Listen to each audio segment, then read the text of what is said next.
Vieną sykį vienas vaikas manęs paklausė. Įdomu, kaip atrodė pirmoji lietuviška knyga ir kas joje parašyta? Pirmoji lietuviška knyga? Nežinau, tikrai nežinau, bet aš pasistengsiu sužinoti ir tau papasakosiu. Gerai, lauksiu. Taigi pažadėjau papasakoti vaikui apie pirmąją lietuvišką knygą ir iškeliavau jos ieškoti. Pirmiausia, užėjau aš į knygyną ir paklausiau pardavėjos. Atsiprašau, ar galėčiau pamatyti, ar galėčiau palaikyti, pavartyti, paskaityti pirmąją lietuvišką knygą. Pardavėja man atsakė, kad tokios knygos jų knygyne nėra, o kur ją rasti ir nepasakė. Tada aš nuėjau į didelę mokyklą, juk mokyklose šitiek daug knygų. Deja, ir ten neradau pirmosios lietuviškos knygos. Vėliau nusprendžiau aplankyti visas centrinės bibliotekas, bet ir jose nebuvo pirmosios lietuviškos knygos. Kągi daryti? Aš pažadėjau vaikui surasti tą knygą. Pažadą reikia tesėti. Todėl aš nenuleidau rankų, o nuo ryto lig vakaro ieškojau, klausinėjau visų, teiravausi kiekvieno. Gal žino, gal matė, gal skaitė pirmąją lietuvišką knygą. Ir pagaliau, po ilgų ieškojimų, kelias mane atvedė prie Vilniaus universiteto bibliotekos durų. Aš nedrąsiai pravėriau jas ir įėjau. Grindys medinės, girgžda. Priėjau prie bibliotekininkės ir klausiu. Atsiprašau, ar galėčiau pamatyti, ar galėčiau palaikyti, pavartyti, paskaityti pirmąją lietuvišką knygą? Ir man atsakė, štai, prašom, Martyno Mažvydo katekizmas. Laikykit, vartykit, skaitykit. Atsargiai paėmiau ją į rankas. Labas, knygelė. Tai štai kaip tu atrodai. Aš maniau, kad tu būsi didelė, stora, o tu pasirodo visai nedidukė.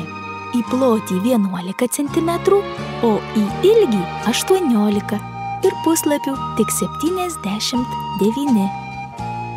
Aš jaučiausi be galo laiminga, laikydama rankose pirmąją lietuvišką knygą. Aš ją lėtai, pagarbiai atverčiau ir knyga prakalbo žmogaus balsu. Broliai, seserys, imkit mane ir skaitykit. Ir tatai skaitydami permanykit. Mokslo šito tėvai jūsų trokšdavo turėti, ale to negalėjo nė vienu būdu gauti. Ačiū, kad mane pažadinote. Oi, kaip ilgai aš miegojau. Man labai malonu su tavimi susipažinti. Aš labai ilgai tavęs ieškojau. Tai kamgi tu manęs ieškojai, sese? Aš pažadėjau vaikui surasti pirmąją lietuvišką knygą ir sužinoti, kas joje parašyta. Aš su džiaugsmu papasakosiu apie save. Mane parašė Martynas Mažvydas, eidamas 27 gyvenimo metus. Pasaulį aš išvydau Karaliaučiaus mieste 1547 metais.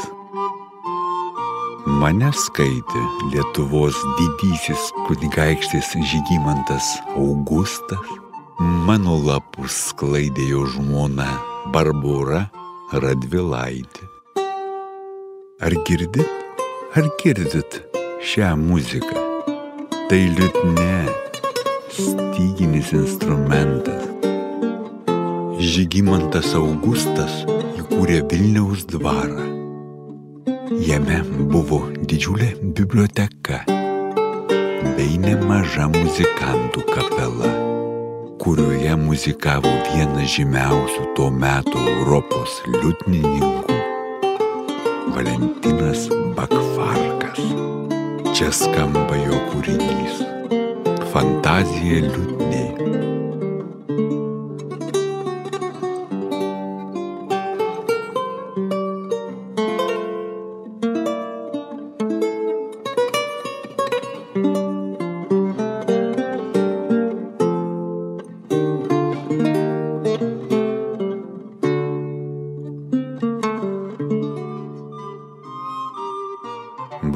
seserys, aš Martyno Mažvydo katekizmas mokau raides pažinti ir žodį gražiai sudėlioti. Knygelė, viename iš tavo puslapių parašyta: pigus ir trumpas mokslas skaityti ir rašyti. Tai juk pirmasis lietuvių kalbos elementorius. Štai šoka didžiosios raidės.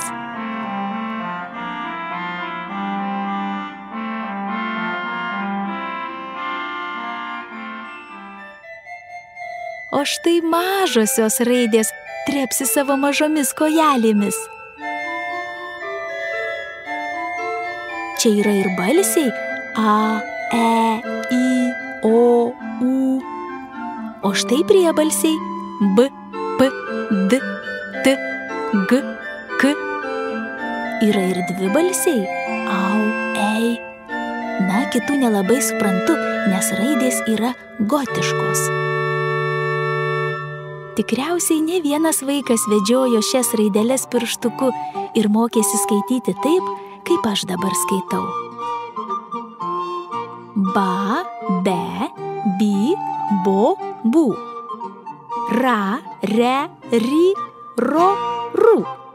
Bam, bem, bim, bom, bum. Kaip linksma mokytis skaityti.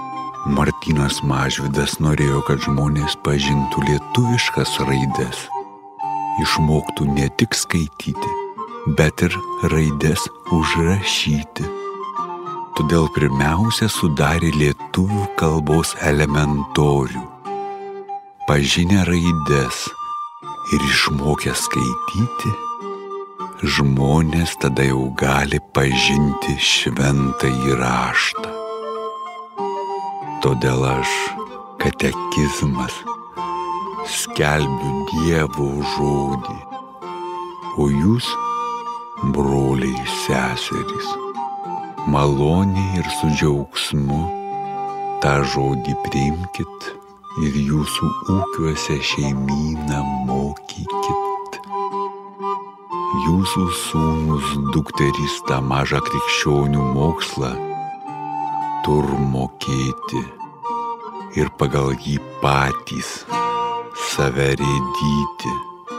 Dievas dangų žemę žodžiu vienu sutvėrė. Šituo būdu žmonės ir visus daiktus padarė. Tasai kožnam žmogui vienas gali padėti. Sveikatą ir palaimą tasai gali priduoti. Dievas visus žmonės nor didžiai mylėti. Dangaus karalystę dovanai nor dovanoti.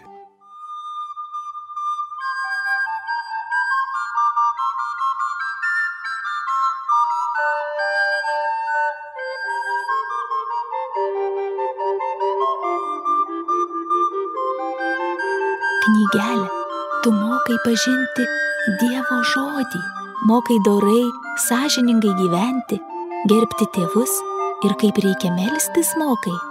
Tai tos pačios maldos, kurias vaikai moka ir šiandien. Dievo žodis gyvas amžinai. Visi vaikai ir bajorų, ir kunigaikščių, ir paprastų valstiečių meldėsi tą pačią viešpaties maldą.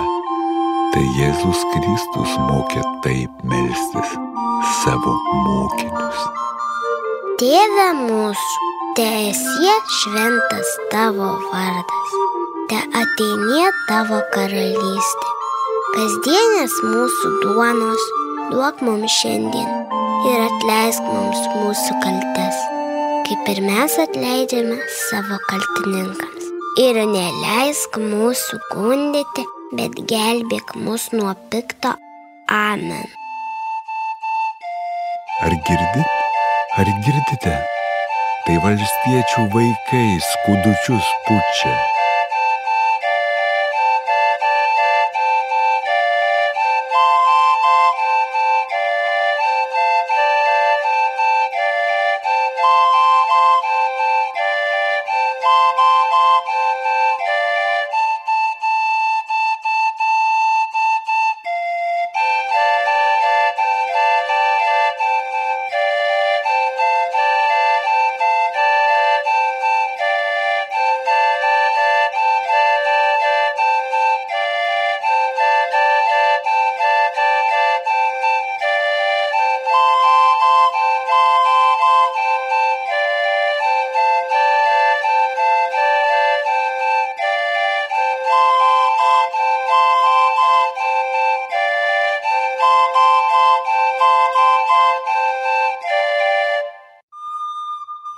Verčiu pirmosios lietuviškos knygos puslapius toliau ir matau penklinę ir natas.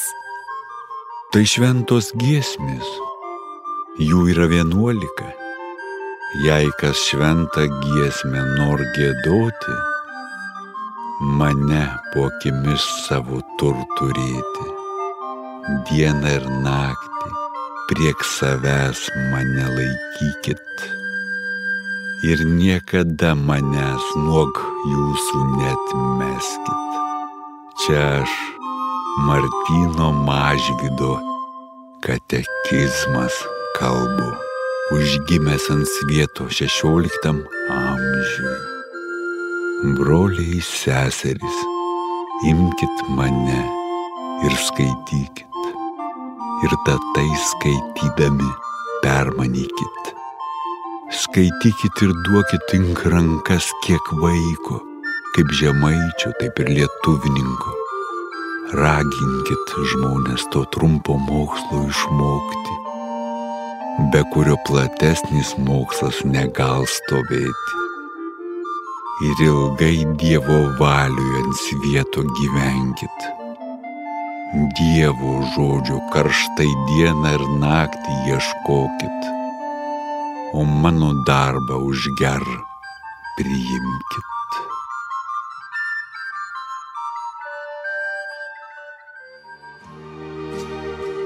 Taigi dabar aš jau galėjau vaikui papasakoti apie pirmąją lietuvišką knygą. Pirmoji lietuviška knyga Katekizmas buvo parengta Martyno Mažvydo, kai jis dar studijavo Karaliaučiaus universitete 1547 metais. Po 2 metų jis tapo evangelikų liuteronų kunigu Ragainės parapijoje, Mažojoje Lietuvoje. Pirmojoje lietuviškoje knygoje yra elementorius, katekizmas ir giesmynėlis. Iki šių dienų išliko tik 2 knygos egzemplioriai. Vienas saugomas Vilniaus universiteto bibliotekoje, o antras Lenkijoje, Torunės universiteto bibliotekoje.